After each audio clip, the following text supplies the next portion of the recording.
ఒక పాయింట్ అయితే సీరియస్ గా మాట్లాడుకుందాం. సో ఏంటిదంటే వైల్డ్ కార్డ్స్ కి ఇదొకటి మంచి గుణపాఠం అని అనుకోవచ్చు. ఎందుకని చెప్పేసి అంటాను, ఒకసారి వీడియో మొత్తం చూడండి. వీడియో మొత్తం చూసినాక నేను చెప్పింది కరెక్టా కాదనేది ఈ వీడియో చూసిన ప్రతి ఒక్కరు కూడా కింద కామెంట్ రూపంలో తెలియజేయండి. సో స్టార్టింగ్ ఏ సీజన్ అయినా స్టార్ట్ అయినప్పుడు 0 నుంచి పర్సన్స్ కూడా మిడిల్ కి వచ్చేసరికి వాళ్ళకి అంతో ఇంతో ఓట్ బ్యాంక్ అనేది ఉంటది. ఎప్పుడైతే ఈ మిడ్ లో అంటే 5 వీక్స్ తర్వాతకి కొందరు వైల్డ్ కార్డ్స్ రూపంలో హౌస్ లోకి వచ్చినప్పుడు సో స్టార్టింగ్ నుంచి వాళ్ళతో కంపేర్ చేస్తే వీళ్ళకు ఎంత బాగా పర్ఫార్మెన్స్ చేసినా కానీ వాళ్ళతో పోలిస్తే వీళ్ళకు ఆ ఓటింగ్ అనేది తక్కువ జరుగుద్ది. సేమ్ టైం ఫ్యాన్ బేస్ అనేది చాలా తక్కువ ఉంటుంది అనమాట. వీళ్ళు ఏదో వండర్ లేకుంటే సంథింగ్ ఏదో మ్యాజిక్ ఇలాంటివి చేస్తే గానీ వీళ్ళకు ఫ్యాన్ బేస్ అనేది పెరగదు అని ప్రతిసారి ఇలా జరగాలని చెప్పేసి మనం ఎక్స్పెక్ట్ చేయలేం. ఎందుకంటే ఏదో నవదీప్ వచ్చినప్పుడు వైల్డ్ కార్డ్ వచ్చినప్పుడు ఆల్రౌండర్ లెక్క తన పర్ఫార్మెన్స్ చూపించింది కాబట్టి తనకు అంత ఫ్యాన్ బేస్ ఉంది, టాప్ 5 వరకు వెళ్ళిండు. కాకపోతే ఇక్కడ ప్రతిసారి నవదీప్ అవుతాడని చెప్పేసి అనుకోం కాబట్టి ఎంత బాగా ఆట ఆడినా గానీ సో ప్రేక్షకుల్లో ఆల్రెడీ మాకంటూ ఒక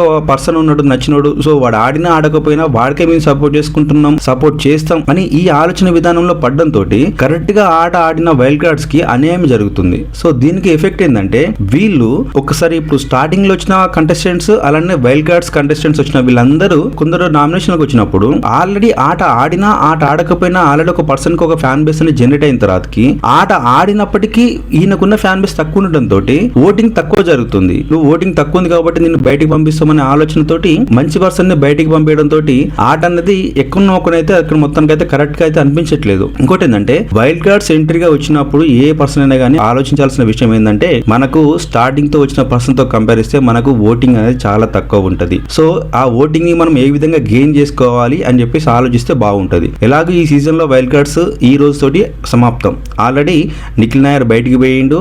ఈ రోజు ఎపిసోడ్ లో అంటే సండే ఎపిసోడ్ లో కూడా గౌరవ్ కూడా బయటికి పోతుండు. కాకపోతే ఎంత బాగా ఆడినా కూడా సో వీళ్ళకి ఓటింగ్ తక్కువ రావడం తోటి వీళ్ళనైతే బయటికి పంపిస్తున్నారు వైల్డ్ కార్డ్స్ ని. అందుకని అంటున్నా ఎవరు వచ్చినా గానీ సో డైరెక్ట్ సీజన్ స్టార్ట్ అవడం తోటి హౌస్ లోకి వస్తే చాలా బెటర్ ఉంటది. కానీ వైల్డ్ కార్డ్ ఎంట్రీగా హౌస్ లోకి ఎంట్రీ ఇచ్చేసి సో మాకు అంత ముందుకు అంటే ఒక 5 వీక్స్ మాకు ఇన్ఫర్మేషన్ తెలిసింది, సో హౌస్ లోకి వచ్చినాక మేము 100 రకాల ప్రయత్నాలు చేసి మనం ఫ్యాన్ బేస్ పెంచుకుందాం అనే ఆలోచన ఉంటే అది అత్యాశలు అయిపోతే తప్పించి ఎక్కడ కూడా వాళ్ళకైతే బెనిఫిట్ ఉండదు.